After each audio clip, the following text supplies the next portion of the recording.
ကဲအခုတော့မိုးတိတ်သွားပြီမိုးတိတ်သွားပြီဆိုတော့ကျွန်တော်စီးရိုက်ဖို့အတွက်ကျွန်တော်ကန်ရှနာဘူကြီးရှင်းတတ်ပါပြီအခုကတော့ကန်ရှနာဘူကြီးလက်ပိုင်းတစ်နေရာရောက်နေပြီနောက်ထပ်9မိနစ်လောက်ဆိုရင်တော့ကျွန်တော်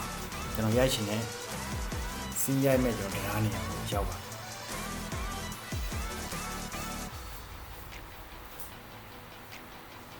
ခုကတော့ကျွန်တော်တို့ပါပြီးတော့မြေထားဆက်ကောင်းနေထားတဲ့နေရာကိုကျွန်တော်ပြောကြည့်အောင်နော်အဲ့တော့ဒီဆက်ကောင်းတွေကကျွန်တော်တို့ပါသူတို့စမြေထားဖွင့်နေတာပါပြီးတော့မြေထားပြေးဆွဲတဲ့အခါတော့သုံးခဲ့တဲ့ကောင်းတွေပေါ့အခုကအဲ့ဒီကောင်းတွေကိုသူတို့ပါပြီးတော့ဒီစားခင်းနေတော့ချီအောင်ခင်းနေတော့ကြောက်တယ်ပြီးတော့ဒီကနေပြီးတော့သူတို့ပတ်စံတွေအများကြီးရတယ်ဘာလို့လဲဖြစ်စင်နိုင်ငံသား tourist တွေဒီကိုလာပြီးတော့ကျွန်တော်တပ်ပုံရိုက်ကြတယ်တမိုင်းရောင်းနေဒေတာတယ်ဒီဆက်ကောင်းကြီးကကျတော့ကျွန်တော်တို့ပါနော်ပထမဆုံးစဆွဲတယ်သူတို့မြေထားဖွင့်ပွဲမှာစဆွဲတဲ့ဆက်ကောင်းဖြစ်တယ်ဒီရထားကကျတော့ရင်းနှီးဟုတ်နော်သူတို့စီလေးကြီးနေကြီးထည့်ပြီးတော့ပွာလာနဲ့ပါပြီးတော့မောင်းရတဲ့ဆက်ကောင်းဖြစ်တယ်နောက်တစ်ဆက်ကြည့်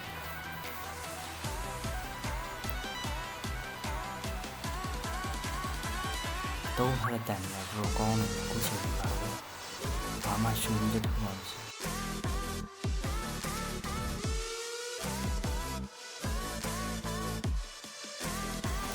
အဲ့တော့လောလောဆယ်ကျွန်တော်တရားပုံတော့ပါအဲ့ဒီတရားကကျတော့ပါပြီးတော့အစ်စ်ပြန်လဲတိဆောက်တာအရင်တရားဟောင်းကတော့မဟာမိတ်တက်တွေပါပြီးတော့ British Australia နဲ့ပါပြီးတော့ American တက်တွေပုံခွဲလိုက်လို့ပါပြီးတော့သူကပျက်စီးသွားတာပေါ့ဒါပေမဲ့ဒီတရားကိုသူတို့ဘာလို့ပုံခွဲလဲဆိုတော့ကမ္ဘာစစ်ဒုတိယကမ္ဘာစစ်မှာပါပြီးတော့ဒီဂျပန်ကသူ့ရဲ့ဒီတရားဆောက်တဲ့ရည်ရွယ်ချက်ကတော့ကျွန်တော်ပါပြီးတော့လက်နက်ရိတ်ခါတွေနဲ့ပါပြီးတော့ဖြန့်ပြူးဖို့အတွက်ဂျပန်ကနေပြီးတော့သူ့ကိုလိုနီနိုင်ငံတည်တည်နိုင်ငံတွေစီပါပြီးတော့ဖြန့်ပြူးဒီတရားကိုပါပြီးတော့ရှိတ်ဆက်တာပေါ့အားကြောင့်သူတို့ကပါပြီးတော့ရှိတ်ဆက်နေရအောင်ဒီတရားကိုပါပြီးတော့ပုံခွဲတာအဒီရက်ပါစမှာဒီတရားဆောက်တဲ့နေရာပေါင်းကျင်မှာပါပြီးတော့ကျွန်တော်ကလူတော်များလဲဟိုစတူဒီယိုမှာပြောပြသွားတယ်တည်သွားတယ်ပြီးတော့ထူးပြနေတာတော့အသေးဆုံးများတဲ့အားတော့ကျွန်တော်ကတော့မြန်မာလူမျိုးတွေပေါ့နော်ဒုတိယကတော့ကျွန်တော်ကတော့မဟာမိတ်စစ်သားတွေဩစတြေးလျစစ်သားတွေအများဆုံးတွေဒီနားလေးမှာဒီတင်းချိုင်းရှိတယ်စစ်တင်းချိုင်းခေါ်မှာဒီပါတော့ဒီသေဆုံးသွားတဲ့ဒီကမ္ဘာစစ်မှာကျွန်တော်ဒီနေရာမှာဒီနားပေါက်ပြီးပါတော့စစ်သားတွေရပါပြီးတော့မြုပ်တဲ့နေရာပါပြီးတော့ဒီနားနဲ့မလန်ကန်မှာရှိတယ်အဲ့တော့ကန်ချနာဘူဒီတရားကိုလာခြင်းနေဆိုရင်တော့ပါလို့စောစောလာမှာပို့ပြီးတော့ဓာတ်ပုံရိုက်ရှင်တာတော့ကျွန်တော်ကဘလော့ရိုက်ရှင်တာလို့ဆိုစောစောလာမှာ10နာရီနောက်ပိုင်းဆို